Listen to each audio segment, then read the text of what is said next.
Reid Brignac, who's Brignac. working with my son Jordan over at Traction, a young hitter. Oh, and, so you're trying to get some free lessons. I see the angle. Well, that's already been happening. Oh, okay. The social media Excellent. post. But as I was watching him teach, I said, man, we gotta bring you on the radio just because of, like we were talking with Stefan, communication style, being able to relate to young guys and hitters, and then learning more about him. He played 9 years in the show, worked with guys like Daniel Cabrera and Alex Bregman. So welcome to the show, Reid Brignac.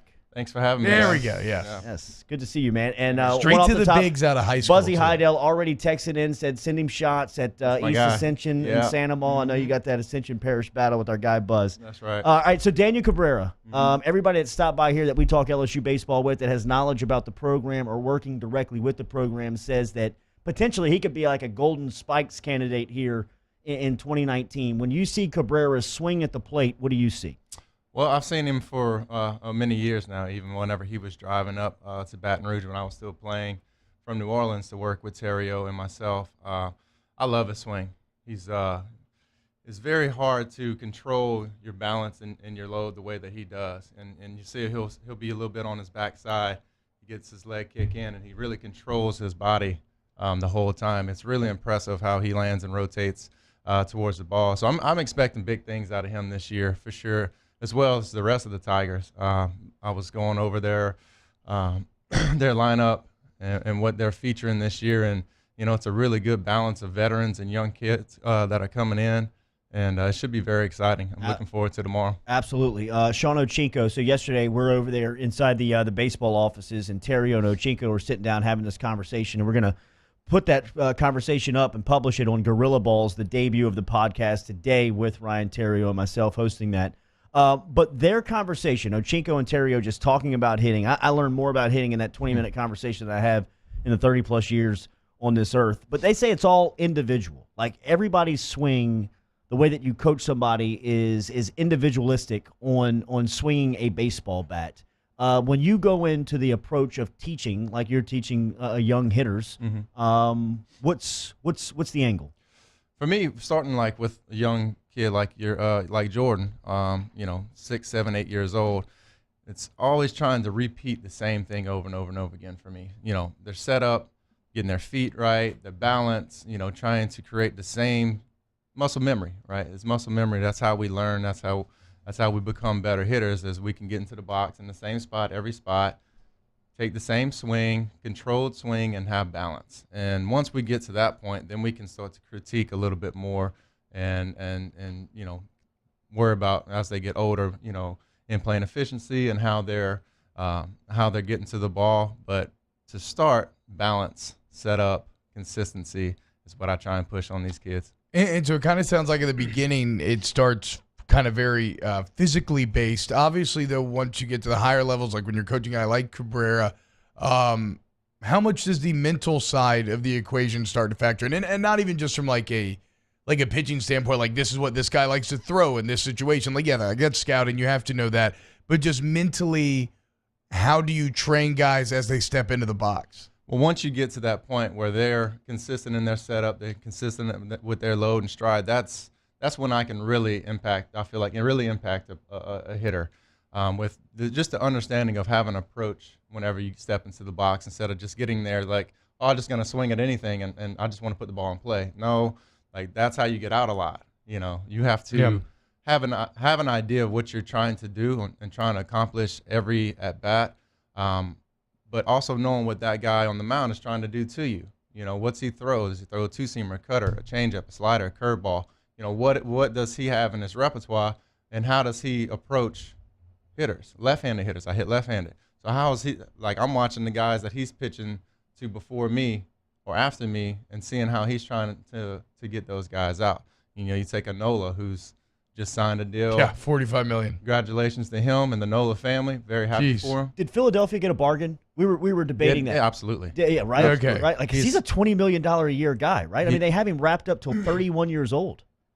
He's phenomenal. Right. He really is. But you're going to see those Did Philadelphia win the deal? I think so. But you're going to start seeing those type of deals more than you're going to see the Alex Rodriguez deals and the Giancarlo Stanton deals. these owners don't want to pay these guys late in their 30s $30 million because why? By that time, they're not being as productive. They're getting hurt more. They're not doing it anymore. It was like the Ryan Howard deal back in the day. Even the Carl Crawford. CC went from Tampa to Boston, signed a $162 million deal for like 8 years. Where's he been the last couple of years? He's been hurt. And this is one of the most athletic people I've ever come across. And, just talent among talent, this guy had it. So, like, I get you work your way up to getting those contracts. Yes, he earned that money from what he did the previous years before. But the owners are getting smarter. And they're like, we're not going to pay this guy $25-30 million at 36, 37 years old. Reid Brignac joining us here on Off the Bench, ESPN New Orleans, Baton Rouge, and Alexandria. He's all over social media on Twitter and Instagram at Reid Brignac. That's ReidBrignac. Is where you follow him on Twitter and Instagram. All right, Bryce Harper and Manny Machado still unsigned with pitchers and catchers reporting. Not surprising. Not really. Okay. It kind of started last year, and I went through it, and it just seemed like the free agent market, it wasn't being picked up till late January, February, even last year. And there wasn't these Bryce Harpers and Machados out there right now.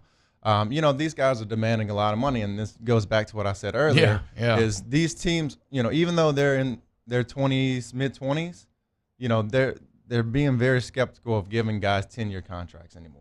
It's smart. I mean, how many 10-year contracts have actually worked out, right? And Bobby Bonilla still on the Mets payroll? He'll get paid, sometime in July, isn't it Bobby Bonilla Day? Yeah, he still makes over $1 million. Yeah, great. But that's coming to an end pretty soon, I believe, for him. But he's been getting paid. Oh, man. Best forever. agent in the game. That was very smart. You worked with Bregman. What makes him so good? Oh, man, this guy's he's a workhorse. He's a grinder. I can't say enough good thing. I love the kid. He would go practice at LSU, and then he'd be at Traction in the afternoons taking ground balls with me and Ryan as we were getting prepared for our seasons. He's just a sponge. He listens, he soaks everything up, and he applies it. I think what really has changed his hitting is, the hitting coaches in the Astros organization, the way that they kind of, and I played a year with the Astros. The way that they get across the message of what they're trying to accomplish with their hitters, and they're all focused on basically the same type of deal. I think Bregman picked up on it, absorbed it, and then took it to. Were you surprised to see the power that he seemed to hit on last year? At first, yes. At first, right when he got into the minor leagues and he started hitting home runs.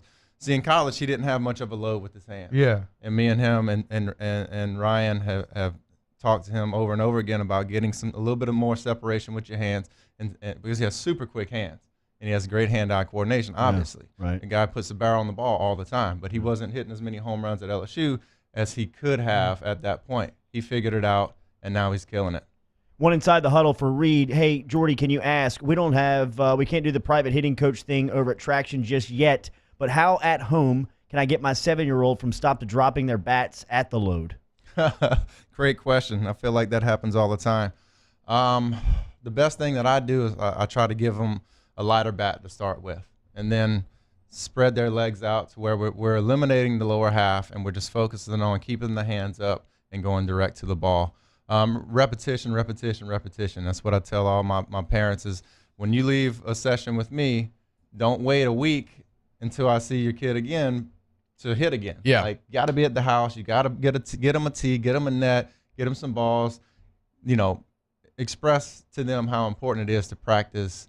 I'll quote my dad once for him, Mooney, I love you.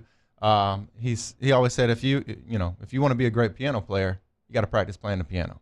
And that's the only way you're going to get better. And that's the only way you're going to get better as a hitter is by putting in the swings, by the repetition. Where were you when I was a kid? I struck out 15 times in a row the last year I played baseball. That's why I quit baseball. I don't blame you. Actually, it's better for you to play football. Yeah. And if you're looking on the 104.5, Nathan, go back to the other angle with me and Reid here. If you're watching online, kind of look the same. He's just like the much better looking, more in shape version of me. He's like the baseball version of me. Look, Black T-shirt Club.